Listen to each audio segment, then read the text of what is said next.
in English and in French? Oui. Peut-être je vais commencer en français. I'll practice it in French first. Oh, come on. C'est une grande day pour Calgary, c'est une grande day pour l'économie canadienne. C'est très important pour nous de construire ce pipeline, ce oléoduc immédiatement. Il y avait beaucoup de délais, mais c'était important de faire toutes les consultations, et maintenant je suis heureux. Mais je m'inquiète aussi, et je m'inquiète parce que le oléoduc TMX n'est pas assez pour notre économie. Il faut absolument avoir des autres oléoducs dans l'avenir. Et je m'inquiète un petit peu, pas un petit peu, je m'inquiète beaucoup pour particulièrement la loi C-68. Ce sera très très difficile de construire les oléoducs de tous les grands projets industriels au Canada à l'avenir. Et ça m'inquiète. Mais la décision sur TMX, c'est très très important pour le Canada et c'est aussi très important pour Calgary. Shall I try that in English? It's a big day. It's a big day for Calgary. It's a big day for the Canadian economy. Of course, we are thrilled that the TMX pipeline has been approved. We are thrilled that construction is starting now, that we will have shovels in the ground this summer for this important piece of national infrastructure. We need market access. No other country in the world would sell its most valuable resource at a massive discount just because we can't get it to market. This stuff really matters, and TMX, we've always known, is an important part of that solution. And I look forward to getting it built, and I'm happy that we've done the right consultations, we've done the right scientific study, we know it's safe, we know it matters, we know it's going to make a difference to the economy, and we know that it's going to be done so in an environmentally sensitive manner. So I'm very happy that we're moving forward with it. I am a little bit worried today, though, because TMX is not enough. Because in order for us to be able to both maximize the Canadian economy and prosperity for all Canadians, including our Indigenous brothers and sisters today, but also sensitively manage environmental change, we're going to need more than one market. We're going to need more than one level of market access, which is exactly what the Prime Minister said today. And he's right. He correctly says market access is important. That means that Bill C-48 and Bill C-69, particularly Bill C-69, are a big problem. I think I said soixante-huit, of course I meant soixante-huit. Yeah.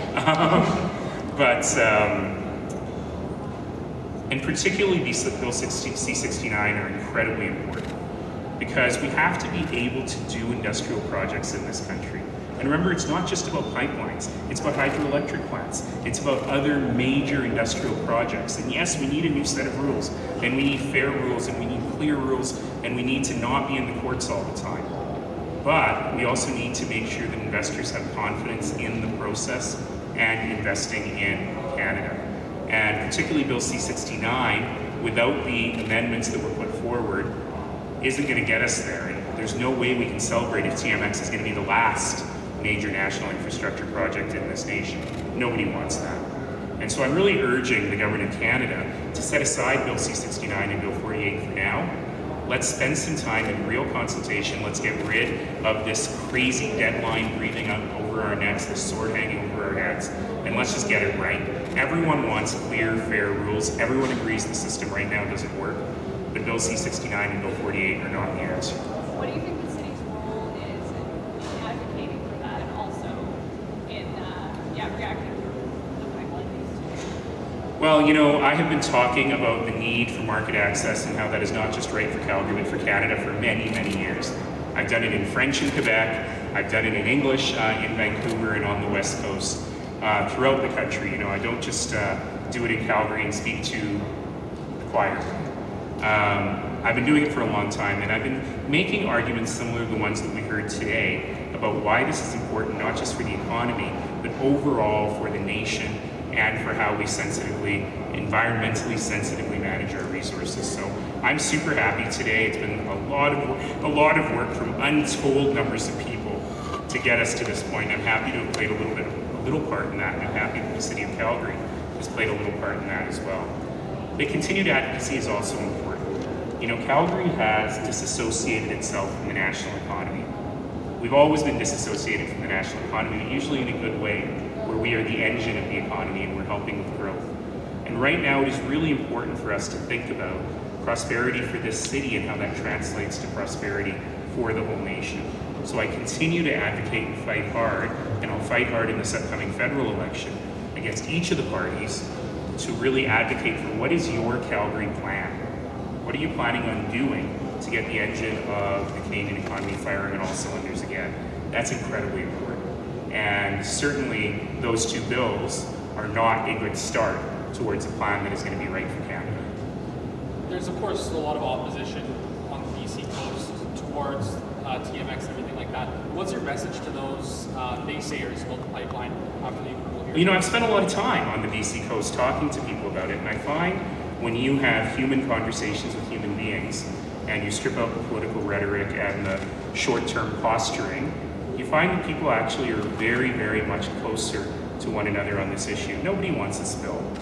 Everybody cares about the coastline. Everybody cares about the future environment for our kids and our grandkids. At the same time, everyone understands that Canadians and people abroad need access to safe, clean energy, that access to energy is one of our most powerful poverty-fighting tools, and that this is a way for us to take a product, a Canadian product that we've been selling at a massive discount, which makes neither economic nor environmental sense, and be much more rational in thinking about how we can provide that energy and how we can do so in an incredibly environmentally responsible manner. And you know, when I have that conversation with people in Quebec, when I have that conversation with people on the West Coast, with Canadians everywhere, I find there's a heck of a lot more commonality than our politicians would have us believe.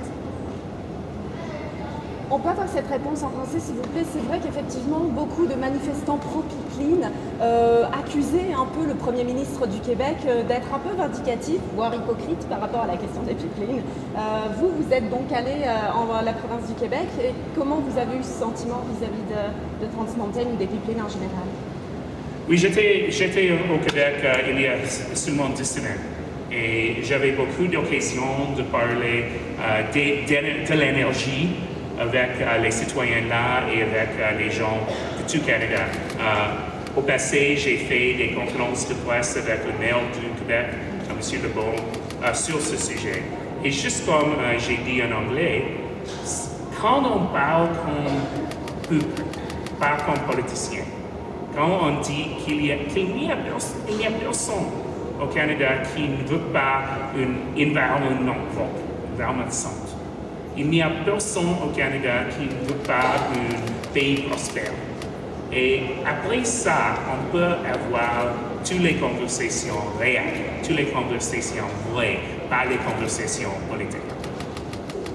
Two quick questions for a couple colleagues. Have you had a chance to speak with Councillor Ray Jones since he was hospitalized this weekend? I've spoken with his wife, and certainly we wish him the best, and we know that he will be back at it representing the people of Northeast Calgary very soon. One more quick question for you. There's the proposition of the hookah bar ban, Yes. type ban. What are your general thoughts on that public engagement moving forward? I really am interested in hearing the results of the public engagement because there really are two different things we've got to balance off here. The first is the need to safeguard public health, and in particular to safeguard public health for people who work in the hookah bars. They have no option but to be there.